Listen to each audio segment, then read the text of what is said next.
H5 public news ನಿಮ್ಮೊಂದಿಗೆ ನಾವು. ಜಿಡಿ ಜಿಡಿ ಮಳೆಯನ್ನು ಲೆಕ್ಕಿಸದೆ ನ್ಯಾಯಕ್ಕಾಗಿ ಮಾರ್ಗೋನಹಳ್ಳಿ ಗ್ರಾಮದ ಬಡ ರೈತರಿಂದ ಪ್ರತಿಭಟನೆ. ಕೆಆರ್ಪೇಟೆ ತಾಲೂಕಿನ ಕಿಕ್ಕೇರಿ ಹೋಬಳಿಯ ಮಾರ್ಗೋನಹಳ್ಳಿ ಗ್ರಾಮದ ಸರ್ವೆ ನಂಬರ್ 113ರಲ್ಲಿ ಇದ್ದ 113 ಎಕರೆ ಗೋಮಾಳದ ಜಾಗವನ್ನು ಮಂಡ್ಯದ ಖ್ಯಾತ ವಕೀಲರಾದ ದಿಗ್ವಂತ ಬೋರಲಿಂಗಯ್ಯ ಅವರು ಸರ್ವೆ ನಂಬರ್ ಅನ್ನು 165 ಬದಲಿಸಿಕೊಂಡು ತಮ್ಮ ಹೆಸರಿಗೆ ಖಾತೆ ಮಾಡಿಸಿಕೊಂಡಿದ್ದಾರೆ. ಇದರ ಬಗ್ಗೆ ಸೂಕ್ತ ತನಿಖೆ ನಡೆಸುವಂತೆ ಆಗ್ರಹಿಸಿದರು. ಅದಲ್ಲದೆ ಅವರ ಮಗ ಪೊಲೀಸ್ ಅಧಿಕಾರಿಯಾಗಿ ಕಾರ್ಯನಿರ್ವಹಿಸುತ್ತಿದ್ದು, ಅವರ ಕುಮ್ಮಕ್ಕಿನಿಂದ ಅವರ ಅಳಿಯ ಮತ್ತು ಅವರ ಬೆಂಬಲಿಗರು ಕೃಷಿ ಚಟುವಟಿಕೆಯಲ್ಲಿ ತೊಡಗಿರುವ ಬಡ ರೈತರ ಮೇಲೆ ದಬ್ಬಾಳಿಕೆ ತೋರುತ್ತಿದ್ದಾರೆ ಎಂದು ಆರೋಪಿಸಿ ಗ್ರಾಮದ ಸರ್ವೆ ನಂಬರ್ 165ರ ಜಾಗದಲ್ಲಿ ಪೆಂಡಲ ಹಾಕಿ ಅಹೋರಾತ್ರಿ ಧರಣಿ ನಡೆಸುತ್ತಿದ್ದಾರೆ. ಸ್ಥಳದಲ್ಲಿ ಗ್ರಾಮದ 106 ರೈತರು, ಮಹಿಳೆಯರು ಸ್ಥಳದಲ್ಲಿ ಪ್ರತಿಭಟನೆ ನಡೆಸಿದ್ರು. ನಮಗೆ ಸೂಕ್ತ ನ್ಯಾಯ ಕೊಡಿಸಬೇಕಾದ ಕಿಕ್ಕೇರಿ ಪೊಲೀಸರು ನಮ್ಮ ರೈತರ ಮೇಲೆ ದಬ್ಬಾಳಿಕೆ ಮಾಡುತ್ತಾ ಬಂದಿದ್ದಾರೆ. ಅಲ್ಲದೆ ಕಂದಾಯ ಇಲಾಖೆ ಅಧಿಕಾರಿಗಳು ಪ್ರತಿಭಟನೆ ಸ್ಥಳಕ್ಕೆ ಬಾರದೇ ಇರುವುದು ಹಲವು ಅನುಮಾನಗಳಿಗೆ ಕಾರಣವಾಗಿದೆ ಎಂದು ಆರೋಪಿಸಿದ್ರು. ಕಂದಾಯ ಇಲಾಖೆ ವಿರುದ್ಧ ಪೊಲೀಸರ ವಿರುದ್ಧ ಘೋಷಣೆಯನ್ನು ಕೂಗಿ ಆಕ್ರೋಶ ವ್ಯಕ್ತಪಡಿಸಿದ್ರು. ಈ ಸಂದರ್ಭದಲ್ಲಿ ಮುಖಂಡರಾದ ನಾಗರಾಜು, ಶಿವಣ್ಣ, ಮಲ್ಲೇಶ್, ಮಂಜು, ಉಚ್ಚೇಗೌಡರು, ಶಿವಣ್ಣ, ಅಜ್ಜೇಗೌಡರು, ರಾಜಶೇಖರ್, ನರಸೇಗೌಡರು, ತ್ರಿಪುರಾಜ್, ವಿಜಯ್, ಮಂಜು, ಶಂಕರಣ್ಣ, ಗಿರೀಶ್, ಸಣ್ಣಮ್ಮ, ಶಾಂತಮ್ಮ, ರಂಗಮ್ಮ ಸೇರಿದಂತೆ 106 ಗ್ರಾಮಸ್ಥರಿದ್ದರು. ನಾವು ಮದುವಾಗಿ 35 ವರ್ಷ, ನಮ್ಮ ತಾತ ನಮ್ಮ ಮಾವದಿರಿ ಅಲ್ಲವ 70-80 ವರ್ಷ ಕಾಲದಿಂದಲೂ ಅವಾಗ ಮಂಗ್ತಾರ ಅಂತ ಅಂದ್ಬಿಟ್ಟು 100 ಎಕರೆ ಜಮೀನ ನನ್ನಂತೆ ಅಂತ ಮಾಡ್ಕೊಂಡು ಮಕ್ಕಳುಗಳೆಲ್ಲ ನಮಗೆ ಬಡವ್ರ ಬಗ್ರಿಗೆಲ್ಲವ ಯಾರಿಗೂ ಒಬ್ರಿಗೂ ನಮ್ಗೆ 2 ಎಕರೆ 3 ಎಕರೆ ಜಮೀನೇ ಇಲ್ಲ. ನಾನು ಮಕ್ಕಳು ಇರೋದು ನೋಡಿದ್ರೆ ನಮ್ಗೆ 3-4 ಮಕ್ಕಳವೆ. ಹೋಗಿ ಬೆಂಗಳೂರು ಬೀದಿಲಿ ಅಲ್ಲವ ಅಲಿತಾ ಕೂತಾವೆ ಎಲ್ಲ. ಅಲ್ಲಿ ಬೆಂಗಳೂರು ಬೀದಿಲಿ ಅಲ್ಲವ ಎಲ್ಲ ಬೇಕಾದಷ್ಟು ಹೆಚ್ಚುವರಿಕೆ ಆಗಿ ಈಗೆಲ್ಲವ ಈ ಥರ ಎಲ್ಲ ಮಾಡಿ ಇವತ್ತು ನಮ್ಗೆ 10 ಕುಂಟೆ ಜಮೀನು ಇದ್ದಿದ್ರೆ ನಮ್ಮ ಮಕ್ಕಳುಗಳು ಬಂದು ಉಳಿಕೆ ಮಾಡಿ ಅದನ್ನ ಕಡ್ಡಿ ಹಾಕಿ ಜೀವನ ಸಾಕೋರು. ಇವತ್ತು ಏನು ಜೀವನ ಇಲ್ದಾನೆ ನಮ್ಮ ಮಕ್ಕಳುಗಳು ಅಲ್ಲಿ ಎಲ್ಲ ಧಾರಣೆ ಜಾಸ್ತಿ ಅಂತವ. ಅಲ್ಲೂ ನಾವು ಇರೋಕ್ಕಾಗಲ್ಲ. 10 ಕುಂಟೆ ಜಮೀನು ಇದ್ದರೆ ನಾವು ಸಾಯ್ಕೊಳ್ಳವಲ್ಲ ಅಂತ ನಮ್ಮ ಮಕ್ಕಳುಗಳು ಹೋಗಿ ಎಲ್ಲ ತಲುವೆ ಲೋಟ ತೊಳೆದ್ರು ನಮ್ಮದು ಜೀವನ ಸಾಕಾಯ್ತೇ ಇಲ್ಲ. ಇವರು ದೋಜನ್ಮ ಮಾಡ್ಕೊಬಿಟ್ಟು ಇವತ್ತು ಜಮೀನು ನನ್ನಂತೆ ಐತೆ ಅಂತವ ಎಲ್ಲ ಬಡವ್ರ ಬಗ್ರ ಮೇಲೆ ತಲೆ ಹೊಡ್ಬಿಟ್ಟು ಮಾರ್ಗನಲ್ಲಿ ಬಂದು ಹೆಂಗ್ ತಲೆ ಹುಡ್ದ. ಯಾರು ಮಾಡ್ತಾರದು? ಯಾರು? ರಾಮಲಿಂಗ ಕೂಡ ರಾಮಲಿಂಗಯ್ಯ ಮಾಡಿರೋದು. ಇಲ್ಲಿ ಏನಕ್ಕಾಯ್ತು? ಅವರೇ ಬಂದಿರಾ? ಯಾರು ಬಂದಿರೋ? ಅವರೇ ಬಂದು ಅವೆಲ್ಲ ನಮ್ಮ ತಾತಿರು ನಮ್ಮ ಅವದಿರು ಜನ್ಮ ಮಾಡ್ದ. ಅವ್ರ ಮಕ್ಕಳು ಬಂದಿರಾ? ಅವ್ರು ಬಂದಿರಾ? ಅವರೇ ಬಂದಿದ್ರು. ಇವ್ರು ನಮ್ಮ ಮಕ್ಕಳು ತೋರಿಸ್ತಾವ. ಇಲ್ಲಿ ಹುಡುಗ ಮಾಡ್ತಾ ಕೂತಿದೀವಿ. ನಮ್ಮ ಅತ್ತ ಬಂದು ಕಾಲಿಂದ ಉತ್ತಿದೀವಿ. ಆಗ ಈಗ್ಲೂ ಬಿಡಕ್ಕಲ್ಲ. ಇಸ ಕುಡಿಯಕ್ಕೂ ರೆಡಿ. ಜಮೀನೆಲ್ಲ ಸಾಯೋದಾಗ್ಲಿ, ಭೂಮಿ ಮಾತ್ರ ಬಿಡಕ್ಕಲ್ಲ. ನಾವ್ 70 ವರ್ಷದಿಂದ ಹಾರ್ಕ ಬೆಳೆದು ಇಲ್ಲೇ ಬೆಳೆದು ನಾವ್ ಜೀವನ ಸಾಗಿಸ್ತಾ ಇದ್ದೀವಿ. ಇಲ್ಲೇ ಉಳ್ತಾ ಇದ್ದೀವಿ. ಇಲ್ಲೇ ಸಾಯೋದಾಗ್ಲಿ, ಇಲ್ಲೇ ಇಸ ಕುಡಿಯೋದಾಗ್ಲಿ, ದೌರ್ಜನ್ಯ ಆಗ್ಲಿ, ಅದ್ ಏನ್ ಮಾಡ್ತಾನೆ ಮಾಡ್ಲಿ.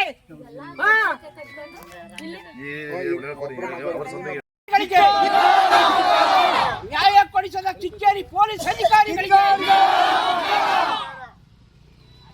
ನ್ಯಾಯ ಕೊಡಿಸದ ಕಿಕ್ಕೇರಿ ಪೊಲೀಸ್ ಅಧಿಕಾರಿಗಳಿಗೆ ಬೇಕೇ ಬೇಕು, ಬೇಕೇ ಬೇಕು.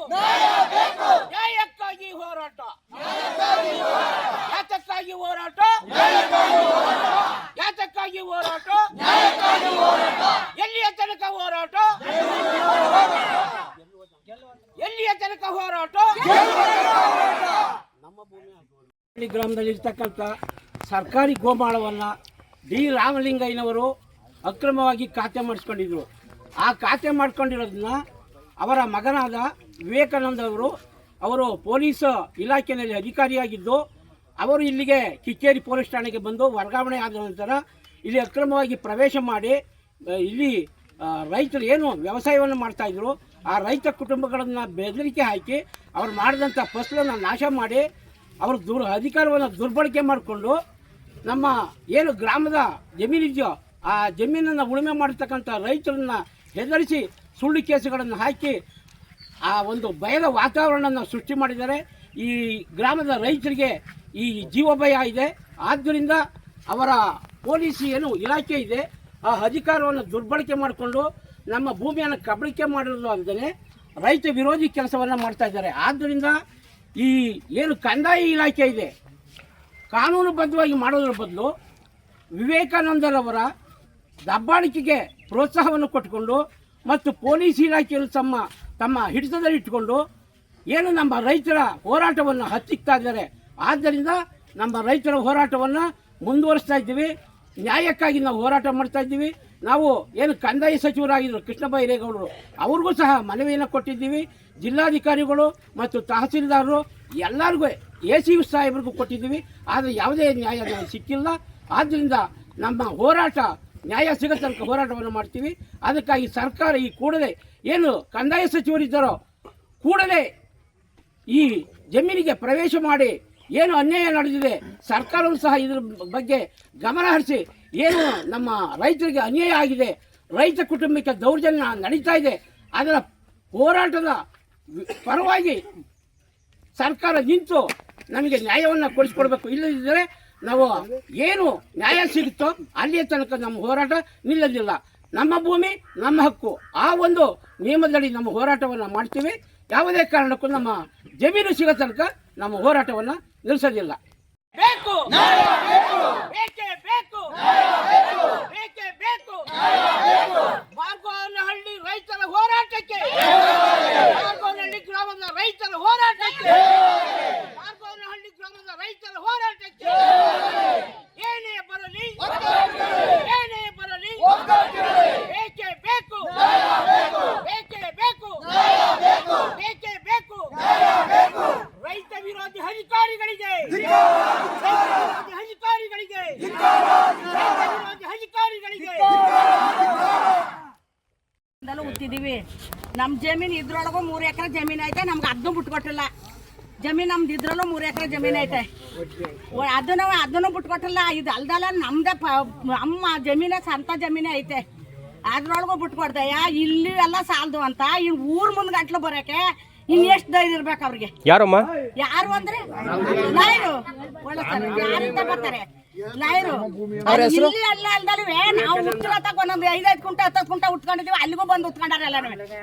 ಅಲ್ಲಿ ಎಲ್ಲ ಉತ್ಕೊಂಡು ಎಲ್ಲಾನು ದೌರ್ಜನ್ಯ ಮಾಡ್ಕೊಂಡು ನಾವು ಕೊಲೆ ಮಾಡ್ತೀವಿ, ಹಂಗ್ ಮಾಡ್ತೀವಿ.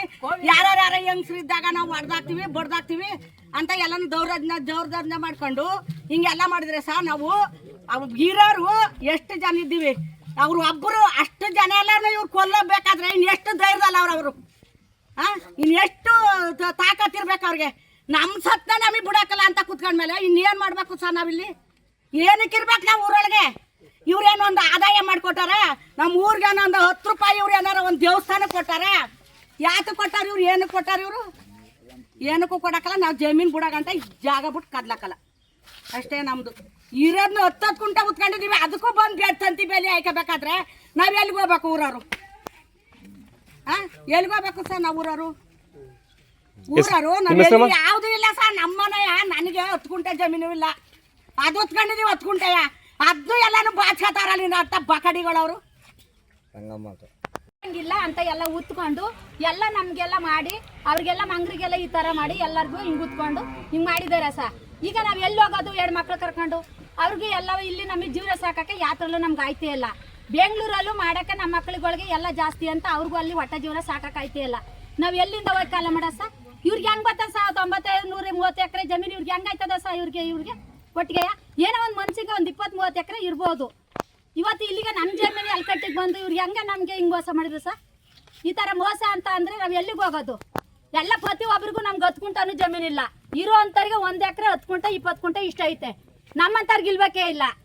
ನಾವು ಎಲ್ಲಿಗೆ ಹೋಗಿ ಜೀವನ ಸಾಕೋದು? ಆಯ್ತು. ನಿಮ್ಮ ಹೆಸರಮ್ಮ? ಶಾಂತಮ್ಮ. ಯಾವರಮ್ಮ? ಮಾರ್ಗನಹಳ್ಳಿ. ನಂಬರು 13ರಲ್ಲಿ ಶ್ರೀ ರಾಮಲಿಂಗಯ್ಯನವರು 100 ಎಕರೆ 13 ಕೋಟಿ ಜಮೀನನ್ನು ಭೂ ಕಬಡ್ಡಿ ಕೇಂದ್ರ ಕಬಳಿಸ್ಕೊಂಡು ಅಕ್ರಮವಾಗಿ ಖಾತೆ ಮಾಡಿಸ್ಕೊಂಡು, ನ್ಯಾಯ ರೀತಿ ಅಲ್ಲ ಅಕ್ರಮವಾಗಿ ಖಾತೆ ಮಾಡಿಸ್ಕೊಂಡ್ಬಿಟ್ಟು ಇಲ್ಲಿವರೆಗೂ ಖಾತೆ ಮಾಡಿಸ್ಕೊಂಡಿದ್ವಿ ಅಂದ್ಬಿಟ್ಟು RTC ಬೋಗಸ್ ಮಾಡಿಕೊಂಡು ಯಾವುದೇ ಅಧಿಕಾರಿಗಳು ತಹಸೀಲ್ದಾರಲ್ಲಿ RTC ಮಾಡಿಸ್ಕೊಂಡಾಗ ಅದು ಬೋಗಸ್ ಆಗಿರೋದ್ರಿಂದ ಇಲ್ಲಿ ನಾವು ಏನು ಹಿಂದಿನ ಕಾಲದಿಂದ ಉಳಿತಾ ಇದ್ವೋ, ನಮ್ಮ ತಾತನ ಕಾಲದಿಂದ ನಮ್ಮ ಅಪ್ಪ ಕಾಲದಿಂದವ ನಮ್ಮ ಜಮೀನು ಒಕ್ಕಲಿಪಿಸಿ ಅವರು ದೌರ್ಜನ್ಯದಿಂದವ ಅಧಿಕಾರಿಗಳು ಹೊರಗಡೆ ಇರುವುದು ಸಬ್ ಇನ್ಸ್ಪೆಕ್ಟರ್ ಆಗಿರುವ ನಮಗೆ ಸಬ್ ಇನ್ಸ್ಪೆಕ್ಟರ್ ಜೊತೆ ಹಾಕ್ಕೊಂಡು ಎಲ್ಲ ಅಧಿಕಾರಿಗಳು ರೆವಿನ್ಯೂ ಅಧಿಕಾರಿಗಳು ಸುಧಾ ಜೊತೆ ಹಾಕ್ಕೊಂಡು ನಮಗೆ ಭಾರಿ ಹೋಗ್ತಾ ಇದ್ದಾರೆ. ನಮಗೆ ಈ ಜಮೀನು ಬಿಟ್ಟರೆ 1 ಗುಂಟೆ ಜಮೀನಿಲ್ಲ. ಈ ಜಮೀನಲ್ಲೇ ಹೋರಾಟ ಮಾಡ್ತಾಯಿದ್ವಿ, ಸಾಯೋವರೆಗೂ ಮಾಡ್ತೀವಿ. ಅಕಸ್ಮಾತ್ ಇನ್ನೂ ತೊಂದರೆ ಕೊಟ್ಟರೆ ಪೊಲೀಸ್ ಇಲಾಖೆ ರೆವಿನ್ಯೂ ಇಲಾಖೆ ತೊಂದರೆ ಕೊಟ್ಟರೆ ನಾವು ವೀಸಾ ಕೊಟ್ಬಿಟ್ಟು ಈ ಜಮೀನಲ್ಲೇ ಸಾಯ್ತೀವಿ ಅಂತ ಅಂದರೆ ನಾವು ಸುಮಾರು 10 ವರ್ಷದಿಂದ ನಾವು ಇದೇ ರೀತಿ ಈ ಜಮೀನು ಭೂ ಕಬಳಿಕೆ ವಿರುದ್ಧವಾಗಿ ಹೋರಾಟ ಮಾಡ್ಕೊತಾ ಇದ್ದೀವಿ. ಹಿಂದೆ ರಾಮಲಿಂಗಯ್ಯನವರು ಇದನ್ನು ಭೂ ಕಬಳಿಕೆ ವಿರುದ್ಧದಲ್ಲಿ ಹೋರಾಟ ಮಾಡಿದರು. ಈಗ ಅವ್ರ ಮಕ್ಕಳು ಒಬ್ಬ ಪೊಲೀಸ್ ಇಲಾಖೆ ಒಬ್ಬರು ವಿವೇಕಾನಂದ ಅಂತ ಒಬ್ಬ, ಇನ್ನೊಬ್ಬರು ಅರವಿಂದ ಅಂತವ್ರೆ. ಪೊಲೀಸ್ ಇಲಾಖೆರಂತ ವಿವೇಕಾನಂದ ಅವರು ಸರ್ಕಲ್ ಇನ್ಸ್ಪೆಕ್ಟರ್ ಆಗಿದ್ದಾರೆ. ಶ್ರೀರಂಗಪಟ್ಟಣದ KRS ಪೊಲೀಸ್ ಸ್ಟೇಷನ್ ಆಗಿದ್ದಾರೆ. ಅವರ ಕುಮ್ಮಕ್ಕಿಂದ ಇಲ್ಲಿ ಕಿಕ್ಕೇರಿ ಪೊಲೀಸ್ ಸ್ಟೇಷನ್ ಪೊಲೀಸ್ ಅಧಿಕಾರಿಗಳು ನಮಗೆ ಭಾಳ ತೊಂದರೆ ಕೊಡ್ತಾವ್ರೆ. ಸುಮಾರು ನಮ್ಮ ತಂದೆ ನಮ್ಮ ತಾತನ ಏನು ತೊಂದರೆ ಕೊಡ್ತಾವ್ರೆ? ಏನು ತೊಂದರೆ ಕೊಡ್ತಾರೆ ನಮಗೆ? ನಮ್ಮ ತಾತ ಕಾಲಿಂದ ಜಮೀನು ಉತ್ಕೋತಾ ಇದೀವಿ. ಆ ಜಮೀನ ಉಳಕ್ಕೆ ನಮಗೆ ಬಿಡ್ತಾ ಇಲ್ಲ. ಈಗ ಹೊಸ್ದಾಗಿ ಉಳ್ತಾ ಇಲ್ಲ. ನಮ್ಮ ತಾತಗಳಿಂದ ಮಾಡ್ತಾವ್ರೆ. ಕೆಲವರಿಗೆ ನಮ್ಮ ಊರಲ್ಲಿ ಬಂದ 250 ಕುಟುಂಬ ಐತೆ. 250 ಕುಟುಂಬದಲ್ಲಿ ಕೆಲವರಿಗೆ ಜಮೀನೇ ಇಲ್ಲ. ಕೆಲವ್ರಿಗೆ 10 ಗುಂಟೆ 20 ಗುಂಟೆ 30 ಗುಂಟೆ ಜಮೀನು ಐತೆ. ಅವ್ರಿಗೆಲ್ಲ ಭಾಳ ತೊಂದರೆ ಕೊಡ್ತಾರೆ. ಅವ್ರೇನು ಈಗೇನು ಹೊಸ್ದಾಗಿ ಬಂದು ಉಳ್ತಾ ಇಲ್ಲ, ತಾತನ ಕಾಲಿಂದ ಉಳ್ತಾವ್ರೆ. ಇದಕ್ಕಿದ್ದಾಗ ಬಂದ್ಬಿಟ್ಟು ಅವ್ರು ಎಲ್ಲರಿಗೂ ಭಾಳ ತೊಂದರೆ ಕೊಡೋದು, ಕೇಸ್ ಹಾಕ್ಸೋದು, ಭಾಳ ತೊಂದರೆ ಕೊಡ್ತಾವ್ರೆ. ಅದರಲ್ಲಿ ಕುಮ್ಮಕ್ಕೆಂದು ಪೊಲೀಸ್ ಸ್ಟೇಷನ್ ಒಂದು ನಮ್ಮ ಕಿಕ್ಕೇರಿ ಪೊಲೀಸ್ ಸ್ಟೇಷನ್ ಒಂದು ಭಾಳ ಕುಮ್ಮಕ್ಕೆ ಕೊಡ್ತಾವ್ರೆ, ಭಾಳ ತೊಂದರೆ ಕೊಡ್ತಾವ್ರೆ. ಇತ್ತೀಚೆಗೆ ಲಾಸ್ಟ್ ಶುಕ್ರವಾರನೂ ನಮಗೆ ಇಬ್ಬರನ್ನ ಒಂದು 4 ಜನ ಲೇಡೀಸ್ ಮೇಲೆಲ್ಲ ದೌರ್ಜನ್ಯ ಮಾಡಿ ಒಂದು ಇಬ್ಬರನ್ನ ಎತ್ತಾಕೊಂಡೋಗಿ ಸ್ಟೇಷನ್ಗೆಲ್ಲ ಹೊಡೆದು ಭಾಳ ಇದು ಈಗ ನೀವು ಪ್ರತಿಭಟನೆ ಮಾಡ್ತಾ ಇದ್ದೀರಿ, ಯಾರು ವಿರುದ್ಧ ಮಾಡ್ತಾ ಇದ್ದೀರಿ? ಯಾರು ಅಂದರೆ ನಮಗೆ ನ್ಯಾಯ ಯಾರು ಇಲ್ಲಿವರೆಗೂ ನಾವು DC ಹತ್ರ ಹೋಗಿದ್ದೀವಿ, ಕಂದಾಯ ಸಚಿವರ ಹತ್ರ ಹೋಗಿದ್ದೀವಿ, ಎಲ್ಲರ ಹತ್ರ ಹೋಗಿದ್ರು ನಮಗೆಲ್ಲೂ ನ್ಯಾಯ ಸಿಗಿಲ್ಲ. ಈಗ ನಾವು ಎಲ್ಲಿ ನಾವು ಉಳುಮೆ ಮಾಡ್ತಿದ್ದೀವಿ ಜಮೀನ ಅಲ್ಲೇ ನಿಂತು ಹೋರಾಟ ಮಾಡಬೇಕು ಅಂತ ನಿನ್ನೆಯಿಂದ ಸ್ಟಾರ್ಟ್ ಮಾಡ್ತೀವಿ. ಯಾವುದೇ ಒಬ್ಬ ಅಧಿಕಾರಿನೂ ಬಂದಿಲ್ಲ. ನಾಳೆಯಿಂದ ನಮ್ಮ ಜಮೀನು ಏನು ಮುಂಚೆ ನಾವು ಉಳ್ತಾ ಇದ್ದೋ ಈಗ ಕೆಲವರು ಉಳ್ತಾವ್ರೆ, ಕೆಲವರು ಇನ್ನೂ ಅವರ ಪೊಲೀಸ್ ಇಲಾಖೆ ದೌರ್ಜನ್ಯದಿಂದ ಬಿಟ್ಟೋಗ್ಬಿಟ್ಟವ್ರೆ. ಅವರೆಲ್ಲ ನಾಳೆಯಿಂದ ಉಳುಮೆ ಮಾಡ್ತಾರೆ. ನಮ್ಮ ಜಮೀನು ಏನು ಮುಂಚೆ ಉಳ್ತಾ ಇದ್ದೋ ಅದಕ್ಕೆ ನಾವೆಲ್ಲಿ 50, 53, 57 ಅರ್ಜಿ ಹಾಕಿದ್ದೀವಿ. ಎಲ್ಲಿ ನಾವು ಉಳ್ತಾ ಇದ್ದ ಜಮೀನು ಆ ಜಮೀನು ನಾಳೆಯಿಂದ ನಿರಂತರ ಉಳ್ತೀವಿ. ಅವ್ರೇನೋ ಪೊಲೀಸನ್ನು ಬಂದು ದೌರ್ಜನ್ಯ ಮಾಡಿದರೆ ನಾವೆಲ್ಲದಕ್ಕೂ ಸಿದ್ಧವಾಗಿದ್ದೀವಿ. ಈ ಜಮೀನ ಬಿಟ್ಟು ಯಾವುದೇ ಕಾರಣಕ್ಕೂ ನಾವು ಹಿಂದೆ ಸರಿಯಾದ ಮಾತೇ ಇಲ್ಲ. ಅದು ಮೀರಿ ದೌರ್ಜನ್ಯ ಕೊಡಬೇಕು ಅಂದರೆ ಇಲ್ಲಿಗೆ ನಮ್ಮ ಗ್ರಾಮದಲ್ಲಿ ವಿಷಯ ಕೊಡೋಕ್ಕೂ ರೆಡಿ, ಏನು ಯಾವುದಕ್ಕಾದ್ರೂ ನೆಲಕ್ಕೂ ರೆಡಿ ಇದ್ದೀವಿ. ತಮ್ಮ ಹೆಸರು? ಮಂಜು ಅಂತ. ಯಾವರು? ಮಾರ್ಗೋನಹಳ್ಳಿ.